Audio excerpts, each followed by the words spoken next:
Buenas noches, muy buenas noches, bienvenidos y bienvenidas. Qué bueno que un sábado más nos acompañan. Informarles que este y todos los programas que hacemos en McKinney están a su disposición en nuestro canal de YouTube. Así usted puede en cualquier momento, ahí en McKinney en TV, en cualquier momento pues usted puede entrar y ver este y todos los otros programas. Miren, cosas buenas están pasando en el país en lo que significa militancia ciudadana, lucha contra la corrupción. Estamos caminando muy bien y yo creo que es el momento de pasar revista desde la óptica de la sociedad civil a estos temas. Vamos a hablar, bueno, de un acuerdo no admitido por el juez correspondiente, vamos a hablar de lucha contra la corrupción, y vamos a hablar de cómo se ven estos grandes problemas desde la sociedad civil y además celebrar que por primera vez el tema de la corrupción ha pasado de ser uno de los últimos en el listado de problemas del país a la posición 3 o número 4, quinta posición en la peor de las encuestas. Es decir, que gracias a Dios y a los esfuerzos de la ciudadanía, ya el tema de la lucha contra la corrupción es importante. Precisamente por eso, nuestro invitado de hoy es todo un activista social y un gran abogado, el doctor Francisco Álvarez Valdés Pancho, que después de la pausa nos va a acompañar. Están invitados, están invitados.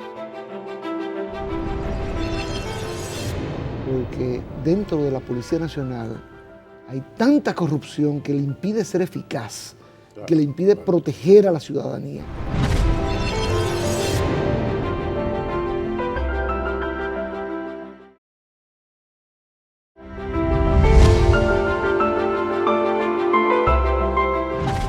Continuamos y saludamos al doctor Francisco Álvarez y Valdés Pancho para sus amigos, que es nuestro invitado de hoy. Mis respetos. Muchas gracias, Pablo. Muy contento de estar acá. ¿Cómo está la familia? Muy bien. Amén, amén. Mira, Francisco Álvarez y Valdés, en el país se está dando una situación sumamente interesante, que es lo que explica en parte tu presencia en el programa. A mí me ha llamado mucho la atención porque he sido un militante de que la gente tiene que defender sus intereses, que la ciudadanía tiene que militar, defender el país, defender las cosas que son fundamentales, ¿no?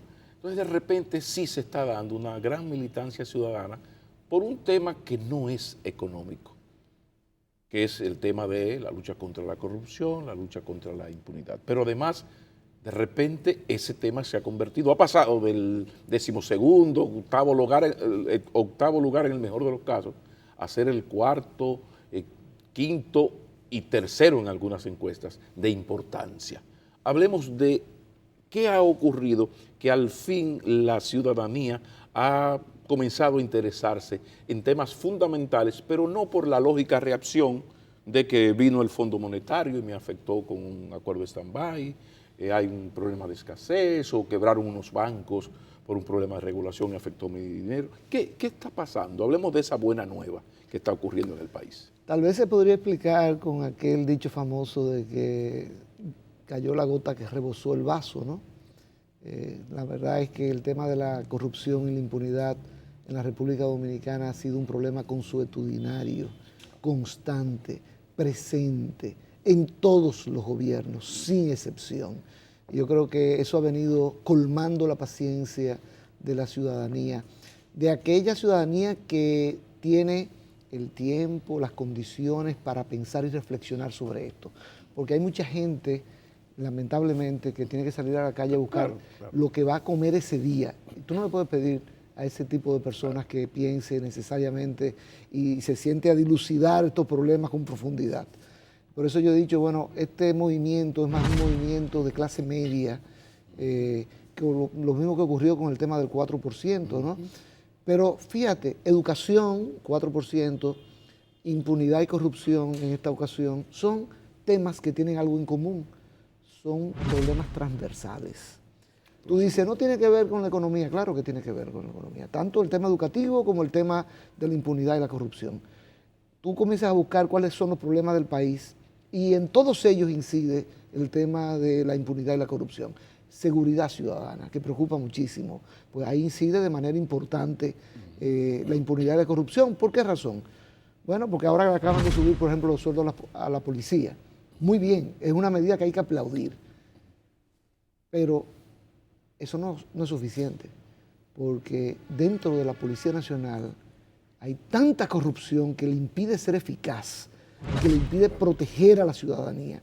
Bueno, pues la corrupción tiene que ver con todos esos problemas medulares, el desempleo de la población, 800.000 dominicanos viviendo en pobreza extrema, no dicho por mí, dicho por el presidente Medina, que sí, que se ha venido reduciendo el número y eso hay que reconocerlo, tanto de pobreza extrema como de pobreza pura y simple. Definitivamente que se ha venido reduciendo. Pero ojo, es que esa reducción no es suficiente. Hay que consolidar. Esos empleos que se vienen creando hay que consolidarlos. ¿Y tú sabes cuál es el principal peligro que tienen? La impunidad y la corrupción.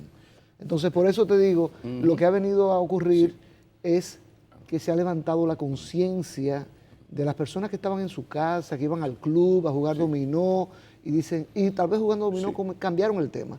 De béisbol vamos a hablar de impunidad y corrupción. Ahora, hay dos hechos, dos acciones, dos casos judiciales que no han sido investigados en la República Dominicana, sino que llegaron hechos. Cosa que significa que, bueno, que el Ministerio Público no tenía que hacer otra cosa, no había otro camino que escucharlo, tenerlos en la mano y actuar. Estoy hablando del caso Los Tucanos y ahora el caso de Brecht, que es peor todavía, porque ya en el caso de Brecht, a confesión de parte, relevo de pruebas. Y aquí lo que estamos buscando es quiénes son los que distribuyeron y a quiénes le distribuyó el dinero. Pero ya se sabe que hay 92 millones de dólares distribuidos en 13, 14 años. Se conoce el delito y hay que identificar quiénes lo cometieron. Entonces, bueno, ya esto está como decía alguien, decía, bueno, esto es un caso, don Vincho decía, eso es un caso para licenciados, para bachilleres en Derecho. Es decir, que hay mucho ya avanzado y el Ministerio Público tienen que apoyarse. Además, fíjate, la justicia norteamericana, que no fue en un país tercermundista, ¿no? De repente, el caso de Brecht, que es el que ahora ocupa casi toda la atención, pues ya se sabe esta semana, pues el juez declaró como inadmisible el procedimiento de este acuerdo al que había llegado el Estado con Odebrecht. ¿Qué opinión te merece a ti esa inadmisibilidad de parte de Vargas, el juez? Por suerte, Pablo, yo antes de la decisión había dicho y había escrito que no importa la decisión que tomara el juez Vargas, la iba a respetar, sobre todo por de quien proviene. El juez José Alejandro Vargas, antes de que dictara su decisión, todo el mundo, yo creo que a unanimidad estaba diciendo, ese es un juez serio, es un juez competente, es un juez que ha dado ejemplo, y vamos a confiar en él. Y por eso yo decía, tal vez la decisión que dicte no me satisfaga, no estoy de acuerdo yo con ella, pero sé que provino de su interpretación de la ley. Porque la gente dice, aplica la ley, pero es aplicar la interpretación que cada uno tiene de la ley. Y en este caso concreto, pues yo coincido con la opinión del magistrado Vargas, en el sentido de que el Ministerio Público y Odebrecht, que fueron quienes presentaron este acuerdo para validación u homologación, como se quiere, pues se fueron por la vía de la conciliación. Y el magistrado Vargas le dice, este no es un caso que es conciliable por su gravedad. Quienes pueden conciliar es la víctima, el querellante y el querellado, pero el Ministerio Público está ahí para ayudar a la conciliación, no para ser parte de la conciliación en el sentido de ser una parte en el proceso. Y creo que esa es una opinión que el magistrado Vargas la sustentó, inclusive en el propio Código Procesal Penal, en la resolución de la Suprema Corte de Justicia que tiene que ver con los métodos alternativos de resolución de conflictos. Y el magistrado Vargas no cerró la puerta. Le dijo, esa no es la vía. Sí, porque le debe el procedimiento, esto está mal, revísenme eso. Le devolvió el contrato. Exacto. Y le dijo, reintrodúzcanlo sí. como corresponde, de acuerdo con la ley. Que por cierto, Pancho, habla muy bien de ti, eso que acabas de decir y que habías dicho en nuestro programa en la mañana, de que no importa la decisión, yo la voy a coger porque sale de la íntima convicción de un hombre honorable. Eso no está muy de moda, esos actos como este no está muy de moda, las mezquindades están número uno. Entonces aquí cuando la justicia no me complace y yo no estoy de acuerdo, entonces yo claro que digo, o sea, si este señor hubiese pensado, su reflexión lo hubiese llevado por otros caminos, pobre de Alejandro Vargas, porque le iba a ocurrir lo que ocurrió en su momento con una dama honorabilísima que se llama Jenny Berenice Reynoso. Me parece que habla muy, muy bien de tu persona, el sustentar esto de esta manera. Después de 36 años de práctica profesional. Sí, que tú te graduaste muy jovencito, claro. A los 21. Bueno, después de esos 36 años, yo pues he pasado por muchos casos donde he visto monumentos de jueces, como por ejemplo el caso de Miriam Germán. Que ¿quién puede hablar mal de Miriam Germán? Pero yo he visto decisiones de Miriam con las que yo no he estado de acuerdo. Claro. Ahora, yo sé que ese es su criterio. Ella se equivoca, ella no la equivocan. Y la jueza es ella. Ella no podría equivocarse, pero no la equivocan, que es un término... Ahí viene el tema, ¿no? Yo sé que ese es su criterio, que no ha habido ninguna influencia ni corriente extraña que la moviera a tomar esa decisión. Y entonces tengo que reconocer que yo soy el abogado y ella es la jueza. Qué bueno. Entonces, punto, me quedan los recursos. Bueno, cuando ella no era jueza de primer grado, ¿no? Ahora está en la Suprema Corte de Justicia. Y qué bueno. Vamos a una pausa y continuamos porque hay más, esto apenas ha comenzado.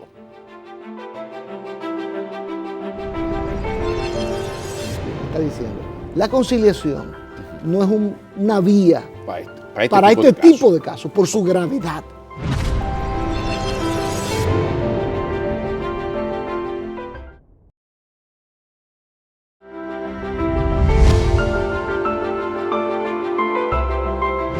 Francisco, declarado inadmisible el recurso, más bien el procedimiento mediante el cual se llegó a ese acuerdo. ¿Qué procede ahora? ¿Hacia dónde va toda esta litis? ¿Hacia dónde camina esto?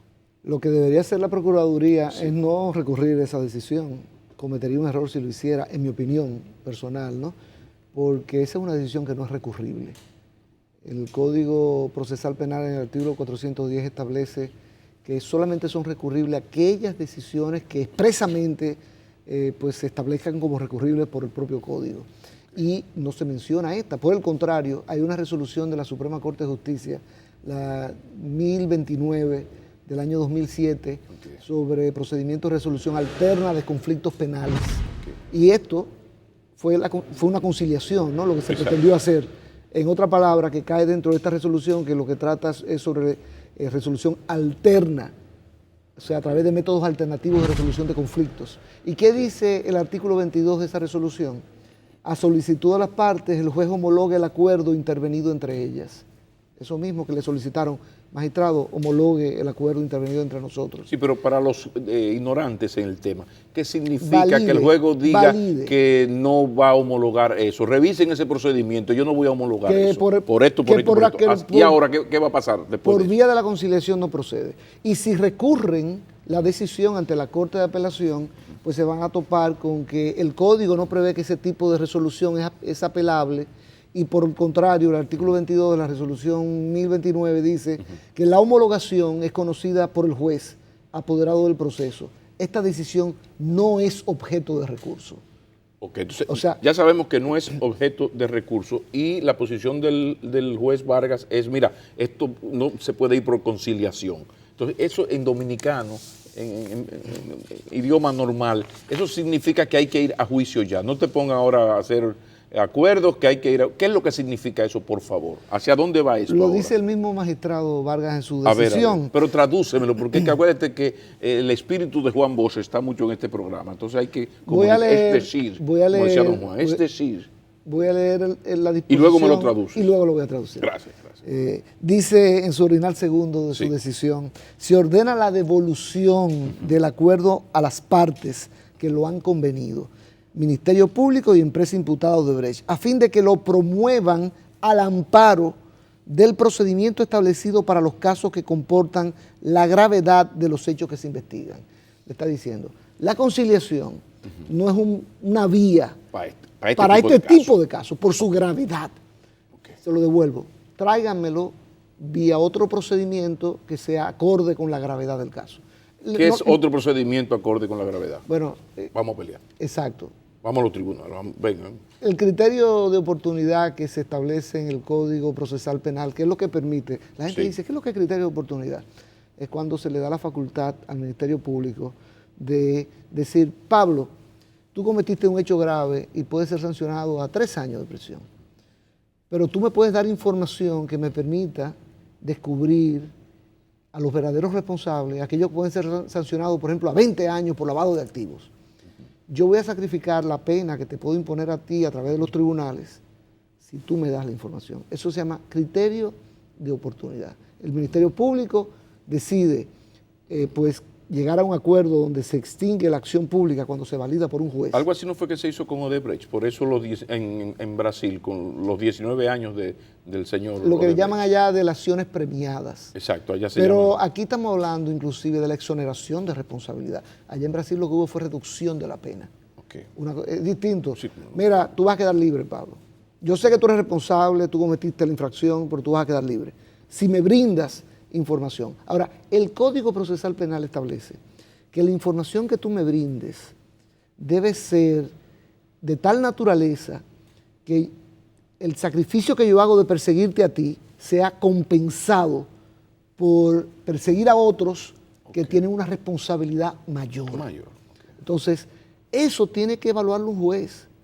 El Ministerio Público tiene que ponerlo en el acuerdo y llevarlo ante un juez, y que el juez puede evaluar que la información que le está dando al Ministerio Público es más valiosa que el sacrificio que hace el Ministerio Público de no perseguir penalmente a esa persona. Pero esto recompone todo, entonces. O sea, por ejemplo, los criterios, los de los 184 millones, terminas las plantas, te inhabilito hasta cierto tiempo. O sea, todo lo acordado ahí, esto volvemos a cero ahora. Ministerio Público y Odebrecht tienen que sentarse, Valdés y Rodríguez tienen que sentarse de nuevo.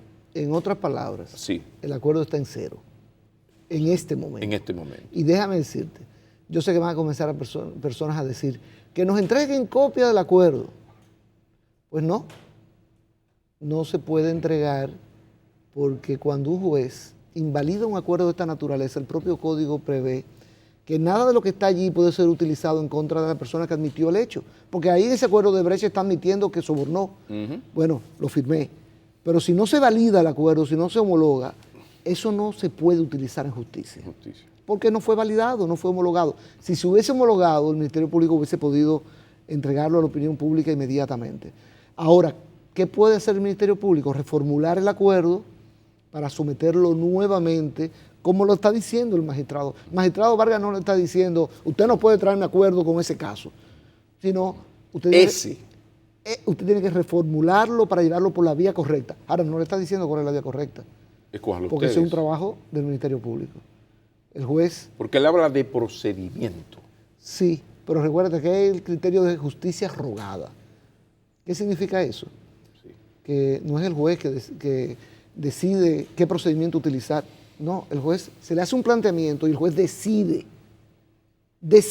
Ahora, hay que llevarle lo que se le solicita al juez. Entonces, corresponde al Ministerio Público ahora revisar su caso y ver si puede encajarlo dentro de un criterio de oportunidad. Ahora, ¿tú sabes cuál es el problema, Pablo? Que el artículo 34 del Código Procesal Penal establece que para aplicar un criterio de oportunidad, es decir, exonerar de responsabilidad a alguien que va a dar información, tiene el Ministerio Público que velar, lo dice expresamente, velar porque el daño infligido a la víctima sea razonablemente reparado. ¿Y tú sabes cuál es el problema que tenía este acuerdo? De acuerdo con toda la información que se divulgó, que se hablaba de una multa de 184 millones, pero por lo visto no se hablaba en absoluto de la reparación del daño. Y multa y daño son dos conceptos diferentes. La multa es una sanción penal. Por usted haber cometido una infracción, se le sanciona penalmente con una multa. Eso no significa que aquel que paga la multa no tenga que indemnizar. O sea, tú me quemaste la casa, tiene que 10 millones de multa, pero ¿y por mi casa que tú me vas a dar a mí? Tiene que reparar el daño a la víctima. Y esa parte faltaba en el acuerdo. Nadie ha mencionado que eso está en el acuerdo. Y por eso yo... Recuerda que tenemos que especular porque el acuerdo no se ha hecho público. Pero el Ministerio Público... A partir de lo planteado, parece que por ahí va la cosa. El Ministerio Público ha divulgado una serie de detalles del acuerdo, pero nunca ha hablado de que está garantizada la reparación del daño a la víctima. ¿Tú sabes quién es la víctima? El pueblo dominicano. Tú. Sí. Yo y todos los amigos y amigas que nos están viendo en este momento, el Estado dominicano y detrás del Estado el pueblo dominicano. Entonces, ahora esto le daría la oportunidad al Ministerio Público de revisar esto y presentar otro acuerdo en el cual sí se tome en cuenta esa parte que falta. Definitivamente. Y si lo cumple con todos los objetivos, pues debe ser validado. Ahora, claro que hay personas que dicen que no se puede validar un acuerdo de un caso de esta naturaleza. Miren, yo les digo, en Brasil se llegó a acuerdos. Yo no estoy en desacuerdo con el acuerdo, no, sino con el contenido. Para mí lo importante es el contenido del acuerdo, no sacrificar, por ejemplo, la reparación del daño. Odebrecht dijo, yo soborné a funcionarios dominicanos con 92 millones de dólares y obtuve unos contratos. Pero también dijo, con esos contratos corruptos yo me gané 163 millones de dólares. Eso está en el documento de la justicia norteamericana. Exacto. ¿Y qué va a pasar con esos 163 millones? Se los va a llevar para su casa. Tiene que devolverlos al Estado dominicano. No son fruto del ilícito que cometió. Exacto, esto se pone interesante. Estamos conversando, como ustedes ven, con todo un gran conocedor de este tema, pero no solamente un gran jurisconsulto, sino un activista comunitario, un activista por la ciudadanía, esa ciudadanía responsable de la que uno cita tanto. Qué bueno que está con nosotros Francisco Álvarez Valdés. Ya regresamos.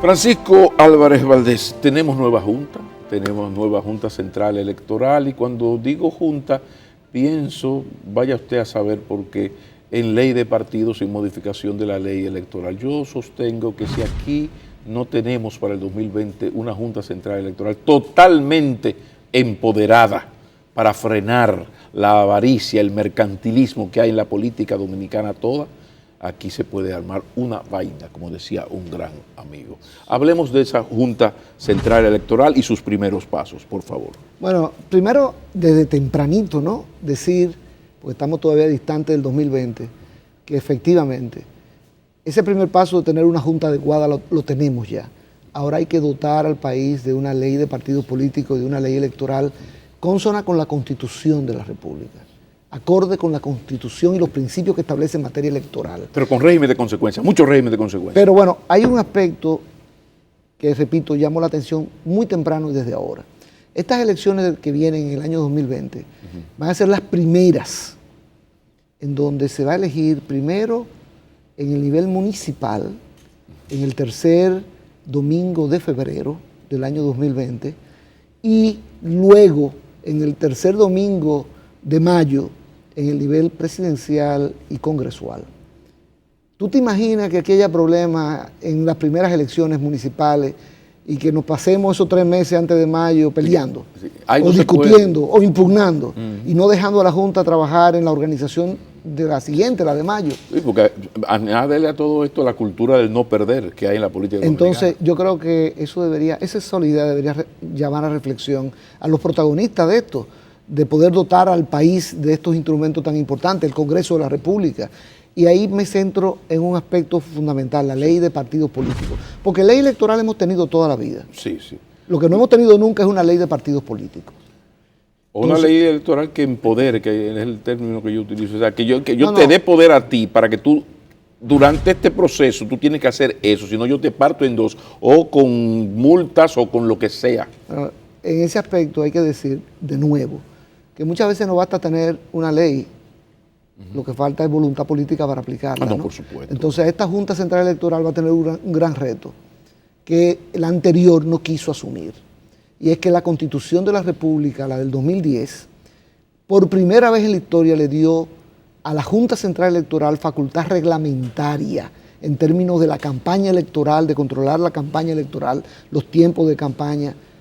Y la Junta Central no usó esa facultad reglamentaria que le da la Constitución de la República. Pero tampoco los senadores hicieron el trabajo, ni no lo han hecho en otros aspectos, de adecuar esa ley electoral a la nueva Constitución. Y era un trabajo que se tiraron la bolita, Junta, Senado, hazlo tú, que tú estás para legislar, yo estoy para organizar elecciones. Pero ahí estuvo la discusión. Así mismo es, pero si tú estás ahí para organizar elecciones, a ti que te compete, mientras no actúa el Congreso, a ti que te compete. Por ejemplo, cuando un artículo queda desfasado de cualquier ley y el Congreso se dilata, como ha ocurrido siempre en República Dominicana, en actualizar ese artículo, ¿qué hacen los tribunales de la República?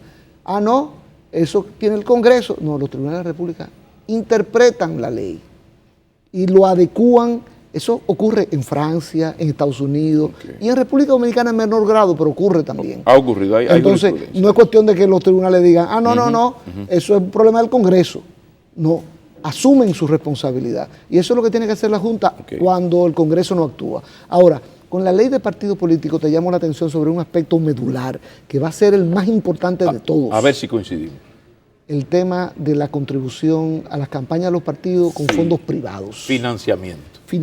Ahí, pero ojo, ya llegamos. Ojo, los dos financiamientos, el público y el privado, hay que ¿Tú estás de acuerdo que hay que elegir A o B y no los dos? O sea, si el Estado te va a dar todos esos cuartos, que no haya dinero privado. O, si tú quieres, no, dinero privado reglamentado, porque el CONET, por ejemplo, está de acuerdo en identificarse, en que cada quien se identifique. ¿Cuál modelo a ti te gusta? ¿El A, el B o que siga como está? El mixto con topes. Explícate. O sea, bueno, la regulación del financiamiento público, con énfasis en que ese dinero se utilice para capacitación electoral de los miembros, para organización de los partidos. Pero también debe ser disminuido, porque eso es demasiado dinero para un país que la tercera parte de la población es pobre, con estas necesidades. 11.600 millones de pesos del año 1998 a la fecha. Se ha utilizado recursos de los contribuyentes en los partidos políticos y se ha mal utilizado, y ahí es donde está el tema. Ahora, yo me quiero referir al privado, porque el público, ponle comillas, es transparente. Comillas porque los partidos pero se todavía faltan por entregar y hay que ver cuando entregan el mamotreto que entregan. Pero la ley establece... Hubo uno que entregó 4 páginas. Pero la ley... Un partido le dan 800 millones de pesos y el informe de eso son 4 páginas. Pero no falta regulación. La ley establece que esos fondos tienen que ser transparentes, que hay que rendir cuentas. Ahora, ¿qué pasa con los fondos privados? La ley no dice nada y los partidos lo han interpretado con que eso es anónimo, secreto, y por ahí se filtran contratistas del Estado que obviamente están pagando obras que ya recibieron u obras que van a recibir con aportaciones a los partidos políticos. Y cosas peores que vamos a hablar. Sí, la criminalidad organizada que se infiltra porque es anónima a las contribuciones privadas. Detente ahí, porque de eso vamos a hablar después de la pausa, porque aquí hemos llegado al punto donde hay narcotraficantes que financiaban campañas y campañas para tener sus diputados que se hartaron de aquello y dijeron, ¿por qué yo voy a amarrar para que otro enlace? Yo voy a ir, y se tiene el temor de que más de un legislador tiene cuentas pendientes con el bajo mundo del narcotráfico. Vamos a hablar de eso después de la pausa. Último segmento de esta entrevista con Francisco Álvarez y Valdés Pancho para sus amigos.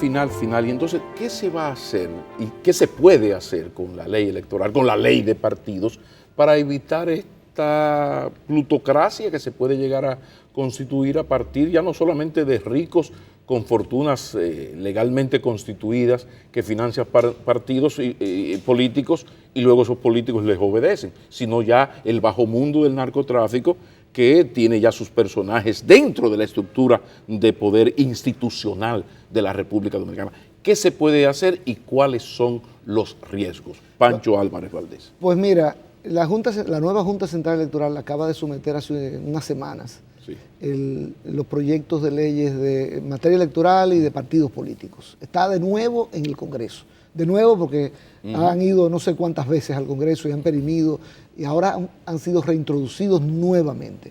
No se trata de proyectos recientes. Estos proyectos fueron redactados en el 2011 con apoyo de la OEA. De la OEA, sí. Y el proyecto de ley de la Junta de Partidos Políticos es un excelente proyecto de ley. Por ejemplo, en el tema de la financiación privada, dice que sí, usted quiere contribuir, pero usted tiene que apuntar su nombre, su apellido, su número de cédula y el monto con el que contribuyó, para que eso pueda ser auscultado, pueda ser revisado. Eso no puede ser anónimo, no puede ser secreto. Ese proyecto cubre la mayoría de los aspectos. Es perfectible, hay aspectos que se pueden mejorar ahora en el Congreso, y el de la ley electoral necesita más trabajo. Hay aspectos, por ejemplo, el tema del órgano colegiado, que es la Junta Central Electoral. Ese proyecto de ley de 2011 es muy presidencialista. Hay que aterrizarlo más a la realidad de un órgano colegiado, porque aquí pensamos siempre que el presidente lo es todo. Pero si hay 5 miembros, el presidente es un voto de 5 miembros, puede tener un voto de calidad si hay empate, pero es un voto de 5 miembros, ¿no? Y los otros 4 miembros. Y ser visto como vocero de esos otros y 4, vocero pero no el de Dios la institución, omnipotente. pero no es el Dios que ese proyecto de la Junta Central Electoral en materia de ley electoral dibuja. Pero bueno, ahora el Congreso tiene nuevamente la oportunidad de demostrar si hay voluntad política para adoptar a este país de esos instrumentos que son vitales para la organización de las elecciones, respetando el principio principal que establece, que es el de equidad. La Constitución manda que los procesos electorales se celebren en equidad. ¿Qué significa equidad? Incluida la financiera, ¿verdad? Absolutamente. ¿Qué significa equidad? Ustedes saben que si en las elecciones del año pasado el gobierno hubiese podido armar la coalición que pretendía originalmente, que incluía al Partido Reformista, ¿se recuerdan los esfuerzos? Pues iba a haber una coalición PRD, PLD, Partido Reformista. De los 1.600 millones de pesos que se iban a distribuir entre los partidos, 1.288 le iban a tocar a esa coalición oficialista. 82. Usted dirá, pero no ocurrió de esa manera. ¿Sí? Pero la ley permitía que pudiera ocurrir. Entonces, es legal que ocurra, no es legítimo ni moral, pero es legal. No, es inconstitucional en mi opinión, porque la Constitución manda que las elecciones se celebren en equidad. Y yo te vuelvo y te pregunto, Pablo, ¿qué es la equidad? ¿Equidad e igualdad? Es igualdad. Equidad, claro, en materia electoral tú no puedes ver la equidad exactamente como la igualdad, pero tú tienes que acercarte a ella. Y el esfuerzo es cómo tú te acercas a ella. Ahora, cuando del financiamiento público, ¿qué te digo? De 1.600 millones, 1.000 van a una coalición. Tú estás diciendo, no hay equidad en ese Pero además hay que electoral. aprovechar el momentum para abaratar la política, que la política vuelva a ser, a veces hasta, para una persona como tú, un profesional destacadísimo, exitoso en términos económicos, con parte de un bufete de abogados, bueno, con mucho reconocimiento nacional e internacional. Bueno, mira, este señor se va a sacrificar y va a dejar de ganarse el dinero que se gana en su bufete para durante 4 años ser lo que sea, alcalde, diputado, senador, y a los 4 años vuelve a lo suyo. Eso hay que buscar la manera de que sea así y no de que el ser diputado es el logro último de un ser humano que va a salir de ahí. Salen hasta con pensiones, tengo entendido. O sea, una cosa de asco. Pero tú sabes por qué no se ha aprobado. Sí, pero eso ha calado en el tejido social dominicano y no todos. 12 de cada 10 dominicanos están pensando de esa manera ya, porque tenemos 50 años en esta vagabundería, cada vez peor. ¿Y tú sabes por qué no se ha aprobado la ley electoral y la ley de partidos políticos? Porque eso implica control al que está en el Estado. Pero no es el actual partido en el gobierno, ¿no? El PRD, cuando tenía en el 2002, recuérdate que logró 28 senadores y tenía un control del Congreso importante, tampoco aprobó la ley electoral, no la modernizó, tampoco aprobó No, la ley de es una partidos manera, es un políticos. razonamiento político, No, es una visión tiene política de la partidocracia. Tiene que sacrificar en el siguiente Claro. proceso electoral todas las ventajas que le da estar en el poder sin control de ninguna especie. Porque eso es lo que ha ocurrido en República Dominicana. Sí, porque es bueno recordar el que que del está en no- el poder sí. no tiene control. Claro, pero es bueno recordar que del 98 al 2004 este país estuvo en manos, institucionalmente hablando, del PRD-PRM. Es decir, que el asunto es peor, porque si fuera Es que es un tema común a todos los partidos. aquel cuentito del bueno y el malo, que era tan simple, ese maniqueísmo, ahora no, hay un sistema que desmontar y mejorar. Y ocurre que cuando los partidos están en oposición son los abanderados de las reformas y cuando llegan al poder la bandera la dejan en su Hasta casa. se visten de verde. Muchísimas Así gracias. es. Como lo sospechaba, faltó tiempo, se nos quedaron demasiados temas. Francisco Álvarez Valdés, que no vuelva usted a ausentarse por tantísimo tiempo de este escenario. Muchísimas gracias. Gracias a ti, Pablo. Y gracias a ustedes por una vez más soportarme este programa que está aquí porque aún nos queda la palabra. Y así será. Buenas noches.